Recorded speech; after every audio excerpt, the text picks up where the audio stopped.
I start off with the words of Paul Wellstone. If we don't fight hard enough for the things we stand for, at some point we have to recognize that we don't really stand for them at all.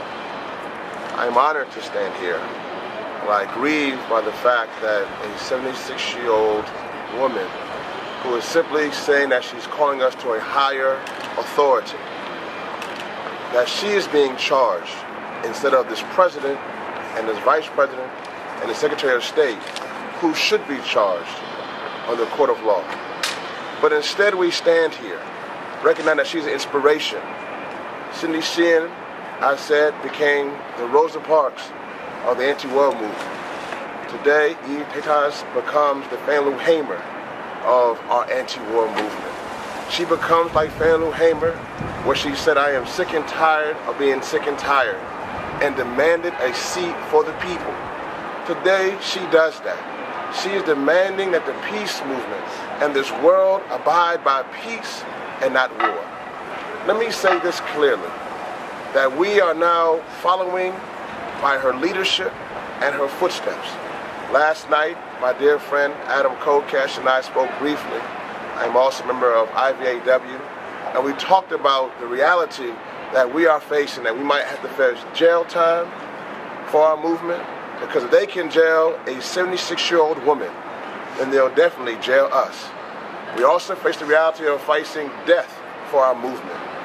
Today, I declare on November 2nd, 2007, our movement must begin to move to the next steps.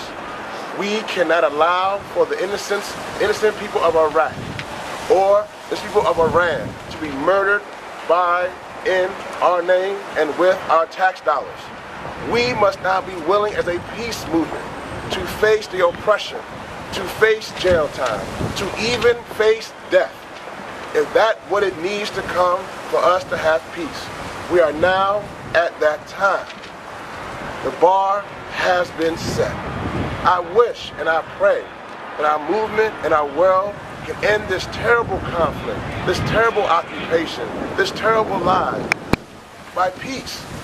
But we can allow for 1 million people to be exterminated off the face of the earth in a 4-year time frame, and can sleep at night and go about our will while babies and mothers and grandmothers and other people are being slaughtered with our taxpayers' dollars, then we have lost everything.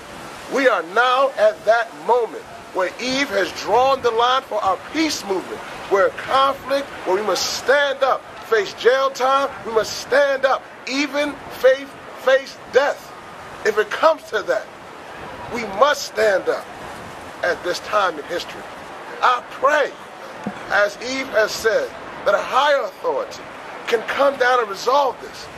But we're not having this conversation on November 2nd, 2002. It's 5 years later. And as Frederick Douglass says, simple conversations have come to an end. It's time for a scorching iron to take place. Eve Tetaz represents that scorching iron for us in the peace movement, and let the scorching iron take place. We demand peace, and we demand peace at all costs. If it means jail time, let it be. If it means death, let it be. But peace must reign in the world.